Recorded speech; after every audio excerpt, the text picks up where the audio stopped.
Welcome to the Handicapping Weekender for the weekend of April 13th. And the first race we're going to take a look at today is the 8th race at Oaklawn Park, the Oaklawn Grade 2 Stakes race with a purse of $500,000 for 4-year-old horses and up.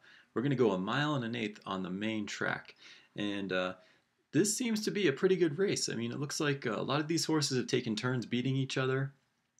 And you got some really nice horses coming off the turf and onto dirt here. So what we'll do is we'll start off with the 1, Cybercat, who seems to be on a roll. His last 3 races at Oaklawn,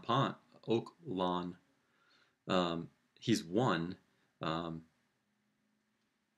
Looks like a 32 optional claimer, 75, and then up into the Razorback Grade 3 Stakes race. So certainly moving up as far as form and cycle, and I think this horse could haunt the pace. Looks like there's going to be a few horses up front.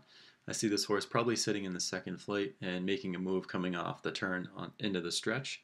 Does like Oaklawn. He's 4 for 7, which is pretty nice, and it looks like he's beaten a few of these horses that are in this race, like Golden Ron the last 2 times. Anti-Gun also coming out of that race, finishing 3rd in the last 2. So moving on, another horse I was looking at is the 5, Alternation, at 9-2 with Morning Line.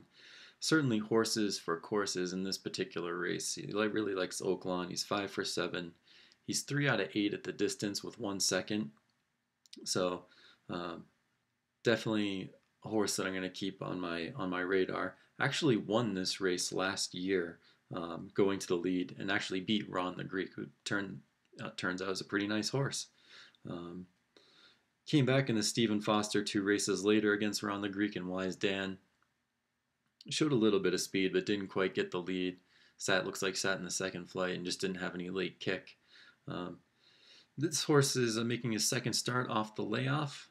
Didn't really show much in his last race. That was with Cyber Secret, Golden Ron, and Gun. So hopefully this horse can show a little bit of improvement, show a little bit of life, and maybe you might get a little bit of a price on it. I don't think I'd go lower than 4-1 on this particular horse in this race. And then the last horse I'd like to take a look at is the 9, Fort Larned. Certainly the horse to beat in this race. Buyer speed figure is bigger than almost all the other horses here. Probably get a stocking trip. I don't really see this horse going to the lead. And one thing I do want to mention is his last race looks like it was going to be a prep race at Gulfstream Park at 1 mile. Stumbled at the start, lost the rider, looped the field, and took off. And not sure what to make of that. I just crossed that race out. Hopefully that doesn't hurt this horse's chance, I think, just because of the classiness. I think he's going to get a good trip. Probably run pretty big.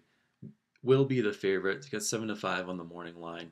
There's not going to be much value on this particular horse, but he's going to be the horse to beat. So, bet wisely. One other horse that kind of interests me was the 10 Optimizer. He's going to be coming from the turf back to dirt. And if we look at his record, a lot of it, well, the majority of his most recent races have been on the turf. The last one that he wasn't was at Saratoga in August of 2010. Showed some speed, kind of backed up, ran evenly the rest of the way, didn't quite win. But he's been doing pretty well on the turf. Probably be a little bit longer price than most of the horses here. I don't really see this horse being much of a factor, but just an interesting because of the back class that he does have. So should you get involved in this race, good luck. I'm going to go with the 9, 1, 5. And depending on the price and how everything shakes out, it'll be one of those horses. So good luck.